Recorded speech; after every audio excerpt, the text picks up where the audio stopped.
which is a very good example. Yeah. But as it stands, there is nothing to stop another crematorium coming into that area. Well, that's the case. That's a truth. It's, yeah. I mean, this is the front page test. It's the burning issue. No. The black or Well, white it is smoke. down there, you know. Yeah. Very hot issue. I need to check this, but a crematorium, I believe, would fall under the definition of a noxious or offensive activity, which and a noxious or offensive activity is non-complying in the industrial zone that surrounds the commercial area of Sydenham. So essentially what we're saying is noxious or offensive activities should only be considered in the heavy industrial zones. This isn't a heavy industrial zone, it's a lighter industrial zone. But this can't be retrospective, unfortunately. No. What a pity. No. So, I mean, I think we're getting examples of where our existing plan is actually not fit for purpose. And part of what we're doing here, yes, we're doing it in a truncated time frame because, you know, we have to, you know, support the recovery of the city. But a lot of these design decisions, or a lot of these decisions that we're making now will be decisions that we want for our city going forward, because the current plan actually is the one that's holding us back. All right, so you'll give us a list of those existing, you know, the sheets that have been put together with the existing master plans that have already been concluded. Yeah. So we're recognising that Ferry Road isn't, New Brighton isn't. Get those and all of the district plan changes that relate to those master plans. We'll hopefully get that to you tomorrow. We already have that work done. Yeah, no, thank you. All right, next item. The last policy, policy 10, is to recognise Ngāi Tahu mana whenua values, particularly in terms of landscaping and tree planting where it's required in commercial zones. Yep. Moving on to rules. I won't refer to every change, I'll just focus on the main changes. Oh, sorry, page 9. Page 9, okay. There's a lot of red text in the first paragraph, but just starting with the fourth line down, any of the following activities proposed on a temporary basis are exempt from compliance with activity-specific standards and built form standards. One of the comments made in central government office's feedback was the need to provide for, at least on a temporary basis, activities to occur within the commercial centres that may otherwise trigger a resource consent. So the example given in their feedback was if an office wanted to locate at ground floor level for a temporary period of time until the upstairs was done. Essentially what this provision does is it enables that to occur and until April 2016, which aligns with the Order and Council time frame, and be exempt from the built form standards and activity specific standards which say that offices have to be above ground floor, with the exemption of height and recession plane rules. So that's to avoid impacts on adjoining neighbours. So it's sought to address that feedback we've had from central government offices. But we under the table on that page 9, the first line, any new building alteration or addition or repair to an existing building, there's reference to repair now as well as relocatable or relocated building, to acknowledge that there's a lot of relocated temporary buildings which could be appropriate going forward and will support the same activities that we want in centres. So I'm going to jump forward.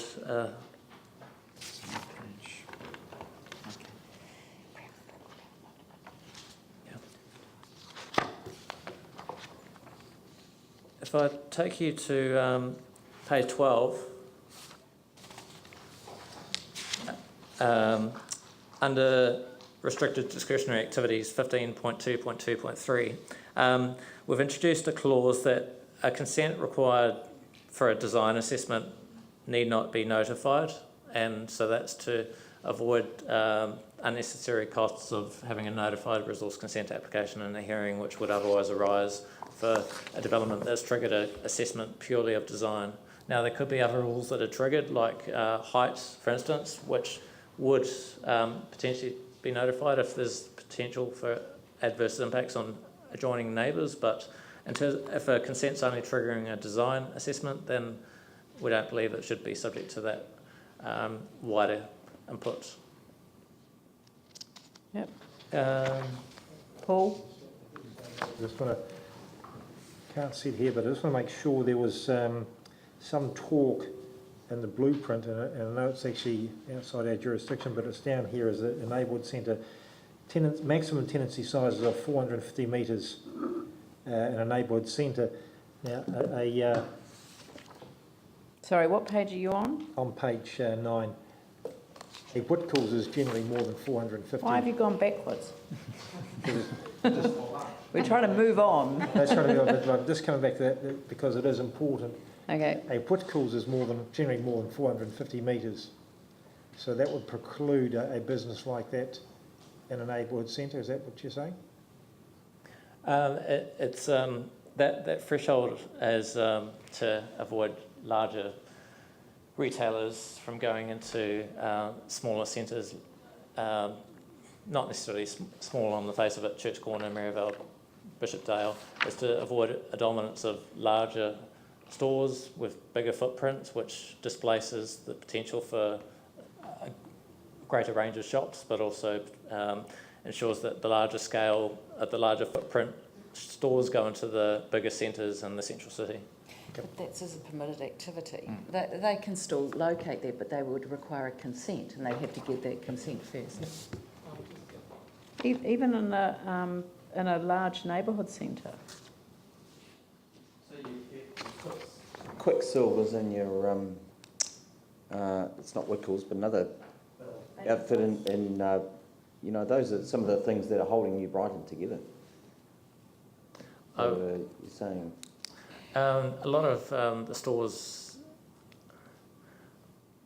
generally speaking, those stores in New Brighton, I'd say 99% of the tenancies would be less than 450, but I'd welcome to.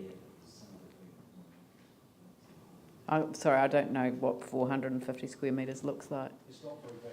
As I say, Whitcoulls is generally bigger than 450 metres, and if you're talking Quicksilver, even Amazon stores are quite large stores. So in New Brighton, yes, you would be restricted to certain types of stores, and a lot of those surf type stores are actually quite large. They've sort of amalgamated to be quite big footprints. New Brighton died when the anchor tenants went. Correct. Farmers. Yep. Can I just say that it's not a restriction. You just, if you go over that size, you require a consent, and the various types of assessment criteria that Mark's been talking about would apply, depending on the type of consent you need. We can look again at that threshold and discussion with you. Oh, so it excludes supermarket and department store. So That's right. farmers would be allowed to go in, but not Whitcoulls. All right. No, it's not. Yes, and it's not Yeah, the type of store. I know it's the it's not size. allowed to. It's the size, unless you're a supermarket or a department store. Yeah. Right. Jumping to page. Can I just clarify something you said before in relation to 15 on page 12 again, sorry.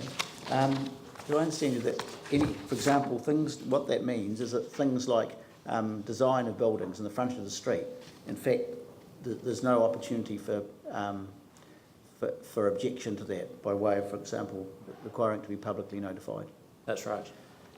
Which kind of like fits into our discussion about what kind of bottom lines are we going to have, our requirements are we going to have around urban design, and we're having a workshop on that. But it just seems to me that kind of potentially allows anything. No, that's why it would go to a design panel and have design assessment. All we're saying is that it wouldn't be notified for the public to have a say on that. The question is the design panel, does that have enough teeth to end up with good design? That's a question. But that can go to the workshop. Let's put that to the workshop, yeah. I think that's a really good question, because my understanding was the Richmond Housing New Zealand, the 50 units where there were 3 houses, that went through the urban design panel, and they said it was good, and it was hideous. So let's put it So to the. I think we need to understand. We're going to put it to the workshop. Can I just ask about the bars? So Well, I'll just allowing these temporary activities not to comply with standards. Sorry, where is this? Oh, it's on page 9 Page of the 9. permitted activity. You're going backwards as well. Yeah, it was picking up Paul, but just trying to understand the development. You know, the temporary stuff that we're issuing, where you've got like, you know, things that cause a nuisance or a potential to cause a nuisance, and have an impact on communities. I'm kind of puzzled as to why you would exempt them from complying with specific standards. That'd still be subject to the noise provisions in the district plan. So what standards would they be exempt from? What I could add here is that it's only the built form standards in the commercial chapter, because they'd still be subject to noise standards in the general city provisions of the existing city plan. If you're building a new bar, for example, and you've got to put in acoustic panelling to prevent the noise from going out into the residential neighbourhood, which I presume we have somewhere in here, a requirement. But if you're putting in a temporary bar, you would be exempt from doing that, No, because that's the built. no, it's the, that's noise. I think that's, well, I thought that would be design. The noise will be the noise that goes out into the community. No, the adjacent noise is a neighbourhood. separate rule. We just heard that, didn't we? Noise is dealt with in a separate chapter, and the intention of this isn't that it would be exempt from noise standards. And I'll finesse this Yeah. statement to make that clear. Yeah, I think that would be good. Where there were things like traffic effects, would it also cover that or not? That would still be picked up by the transport rules, so I'll make that clear. Right, carry on through. Page 15, maximum building height standards, 15.2.3.1. One thing we've done some modelling work on, and I'll circulate these to you afterwards. We've looked at the interface between commercial zones and residential zones, and the potential for, in some cases, Riccarton, for instance, there's on the back street of Riccarton Mall, there's you've got up to 20 metre high car park building, and that's obviously directly opposite a residential zone. In other areas of the city, you have got a commercial core zone like that adjoining a residential zone, and we want to avoid tall buildings which potentially have shading effects, but also dominance of building form and bulk on those residential properties. So what we're proposing is where a site's wholly or partly within 30 metres of a residential zone, that there's a reduced height limit rather than applying the blanket 20 metre rule, which applies across the rest of that zone. So that's in order to protect or minimise the impact on the residential amenity. Just to be really helpful for, you know, the public consumption on this, can you give me how many stories each of these are? Yeah, sure. So a 20 metre building is Five stories? 5 stories, potentially six 5 to 6 stories, and 12 metres is 3 to 4? 3 to 4, yeah. Oh, great. Right.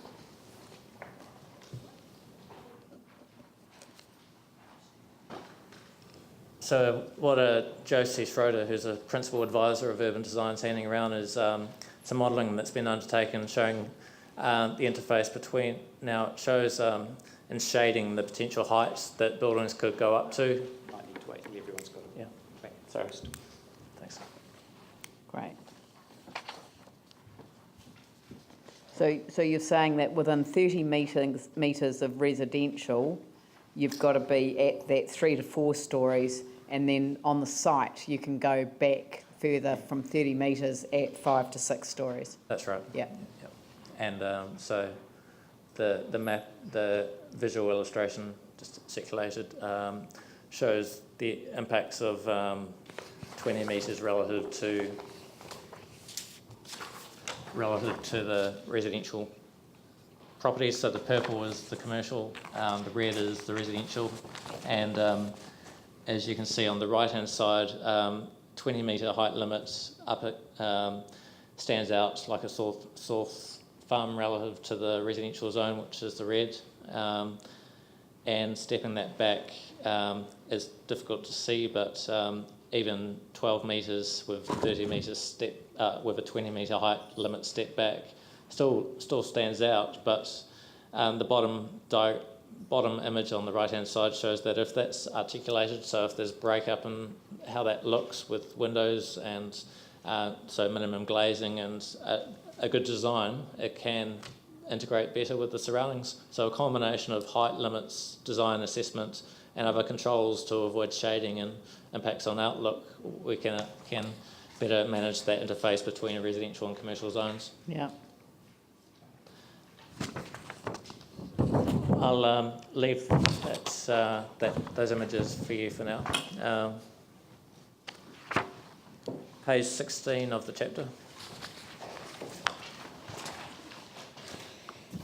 One of the issues raised in the proposed rules for the commercial zones, we require build up to the road front, but in some cases, supermarkets, for instance, can have sites which border 3 streets, and it's unrealistic to expect every street front of that block to be built up to. So we've proposed a provision which doesn't apply to those sites that have two or more road frontages, that there's not a requirement to build up to those road fronts. Is a rest home a commercial building? It's not. It's a rest home's got its own definition and is defined as a care home, I believe. Yeah, it's just that I know that just using a current example, where the development of a retirement village is being required to build the rest home component right up to the boundary of the site, which creates a problem because normally speaking you would have an entranceway which you would enable a driveway to drop off and pick up, and an ambulance to drop off and pick up as well. But that is not being allowed in this particular development, and they say it's because of the current rules around frontages. We can bring that example to the workshop if you like, to Yep. the urban design brief. Okay. Do you know which one that is, John? I had the absurd situation in a consent hearing a few months back where a commercial building built to the front of the footpath, and they created a setback for dining and things in there. Because they had the setback, they had to provide cycle parks. If they went straight to had a complete frontage along there, they didn't need to provide any cycle parks. Are we addressing those sort of situations?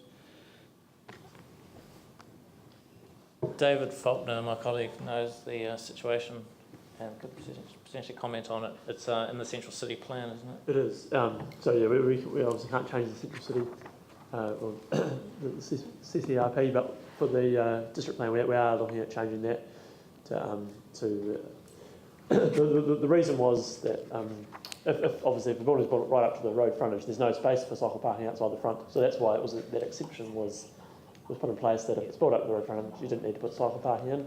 But obviously it did create that adverse effect that if you set it back, suddenly all these cycle parking requirements were required because the exception was no longer there. So we are going to look at saying, yes, you still need to provide cycle parking if you build up to the road frontage, but you can put it around the back.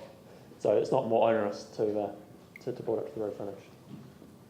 Yeah, but my point, I think, was if you actually built up to the road, you didn't have to have cycle parks. If you had the recess, you did.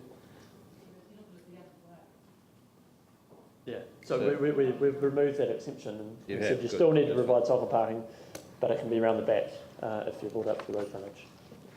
So it removes that. Yeah, I think I was sort of getting to the point though. There was a discouragement for a developer to make an attractive building frontage and have a recess and provide for dining on the footpath, for example, but not exactly on the footpath, and they were being penalised for having to provide cycle parks, whereas if they built to the edge, had no recess, the building looked bland, there was no character to it all, they didn't have to provide any cycle parks at all. So is that a matter that's been dealt with, or is Yeah, it it is a matter that's been dealt with. So we have removed that anomaly? So just on that though, for clarification, if they want a building with a recess and they want to put dining there, can they put their cycle parks around the back, or are they obliged to have them at the front? No, if there is a recess, obviously it's going to conflict with the if it's on a key pedestrian frontage, it's going to conflict with the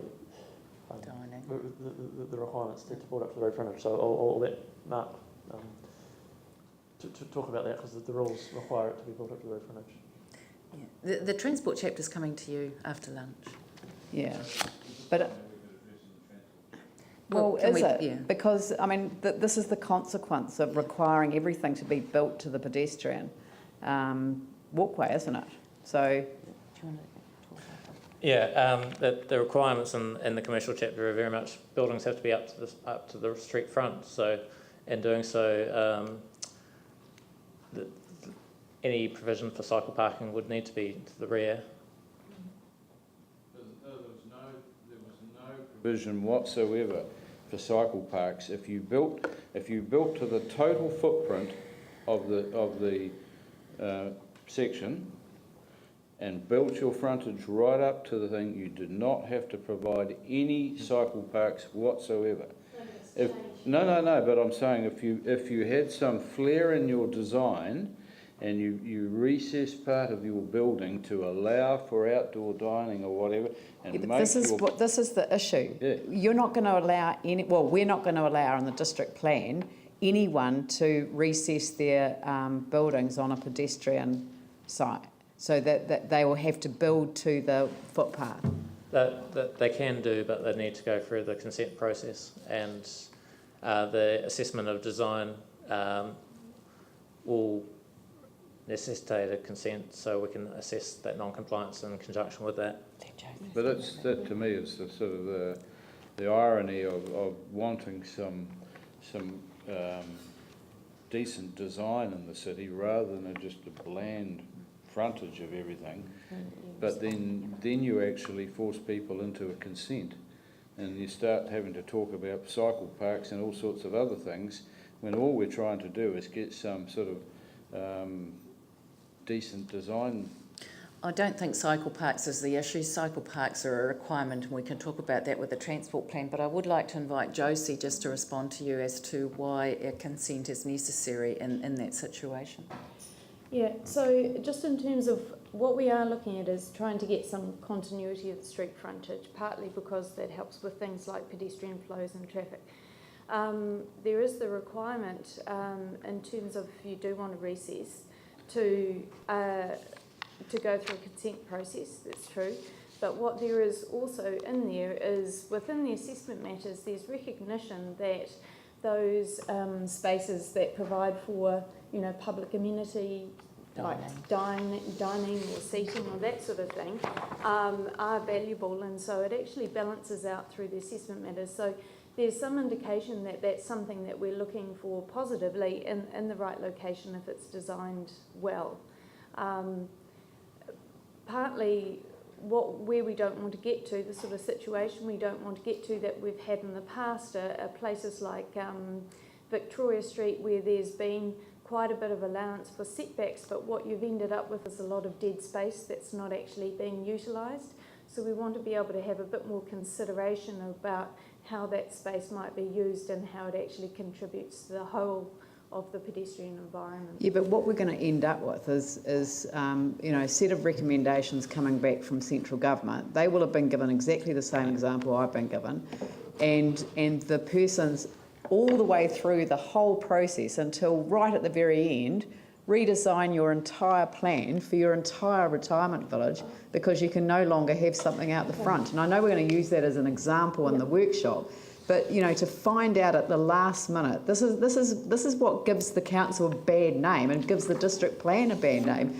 If they don't find out till the end of the process that they have to now suddenly go through this other process, and it makes no sense to somebody who's running a retirement village why they can't have an ambulance drop off at the front door, or that they have to move their front door to the back.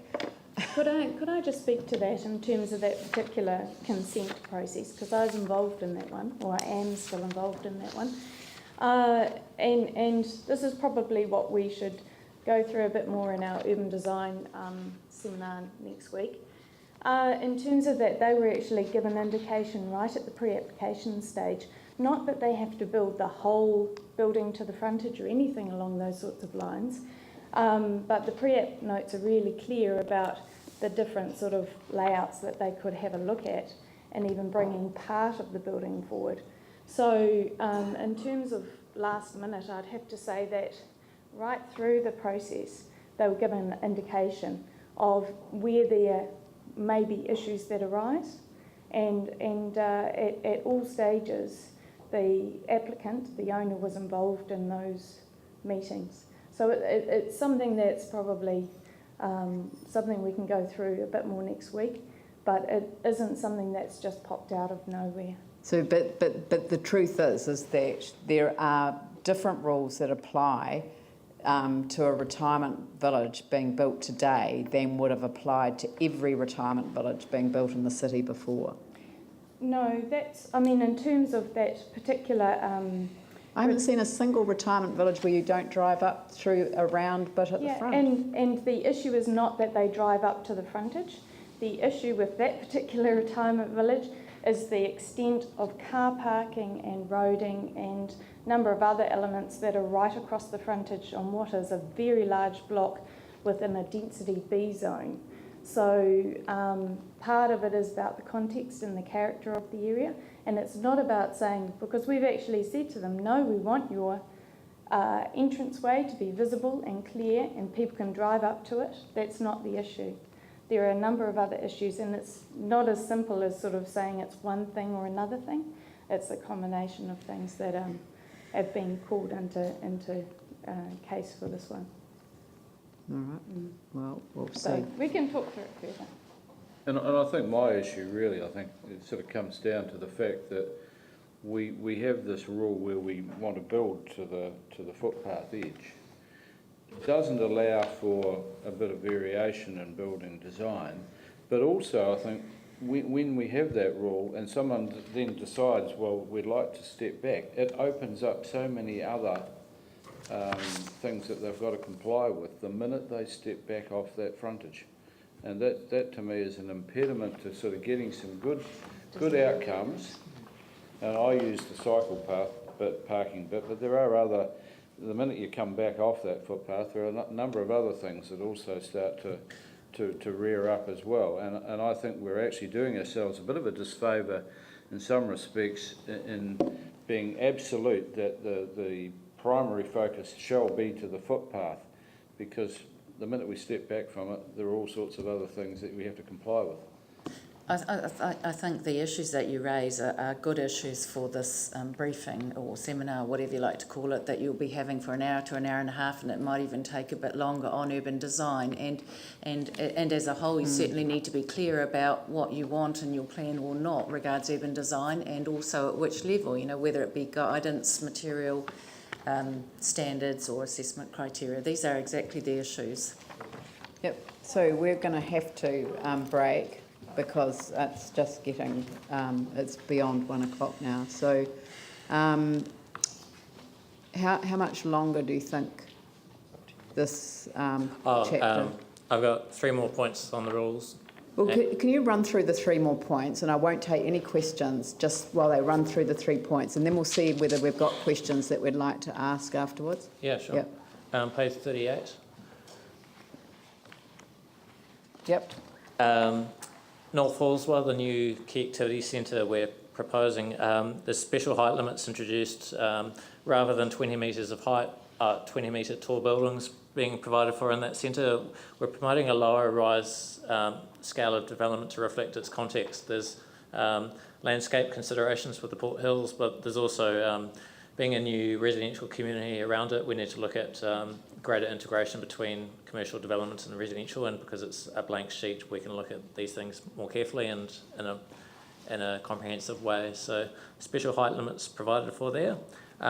Just on page 39, the maximum retail floor space cap that I commented on earlier to avoid impacts on not just the central city but the likes of Barrington. Page 91.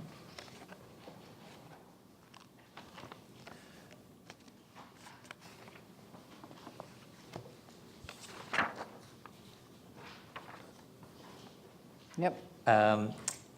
In general terms, we require residential to be above ground floor level. In Akaroa, the town centre zone extends over areas that are it's more of a mixed centre, and in that respect, there's special rules in the current city plan that enable residential at ground floor level on a certain section. That enables residential on ground floor, with the exception of a certain section of Beach Road. So Akaroa, the trust, one of the groups there made a submission, and we've addressed that through carrying over the existing rule. Yep. And then the last point I've just lost, but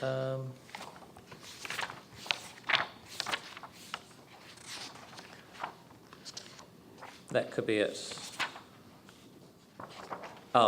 Page 98. Yep.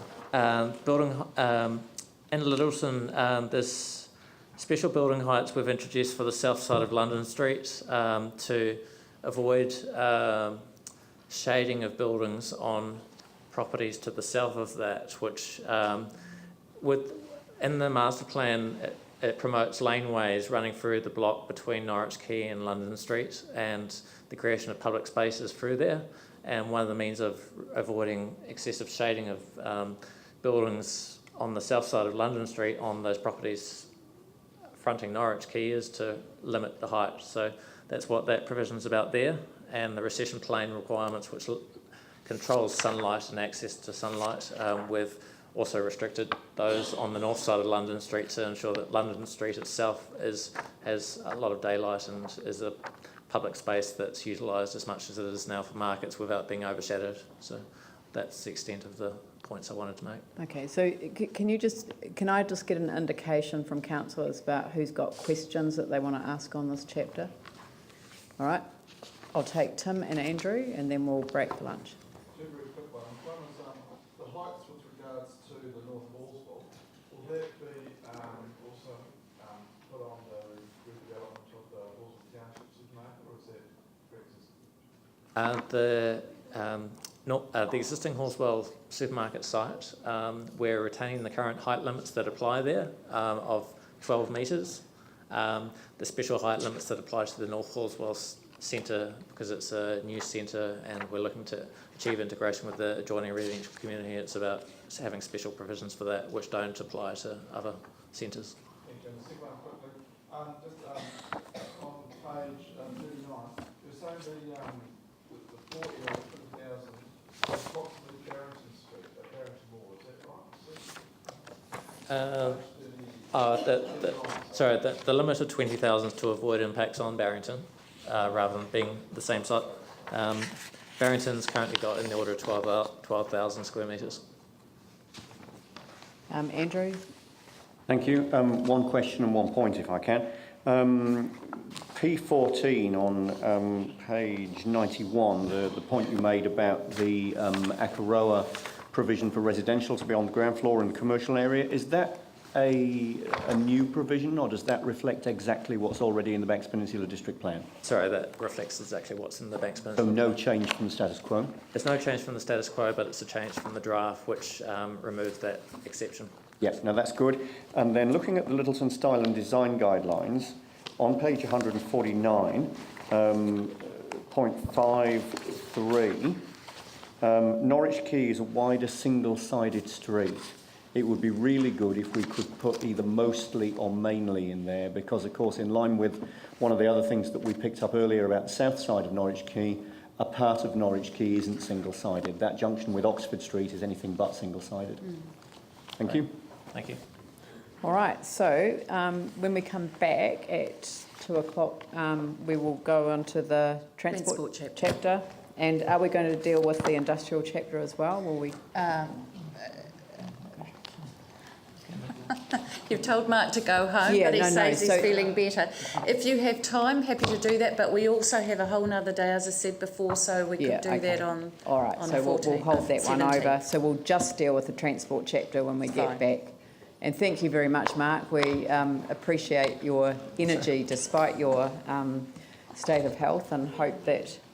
I have to confess I'm feeling much better after that. But it's probably only because it's over. Anyway, thank you very much, and we'll see you at 2.